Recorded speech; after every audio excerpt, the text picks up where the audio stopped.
देखियो ई बउआ सब कॉलम में क्रिकेट खेलाइए आ फील्ड के समूचा अहाँ के कमिए छे। हमहू सब एनाहिए खेलैये बउआ हो। अगर तू सब जे खेलाइत रहे छहक सही बात बजबे हम।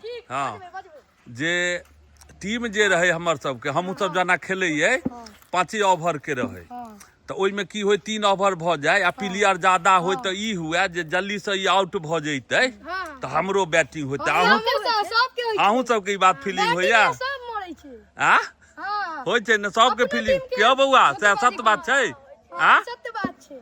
अच्छे हाँ यौ ठीके छै ई बात हमरो सबके फीलिंग हुए जे आउट भ जइतै ई तो हमर बैटिंग भ जात।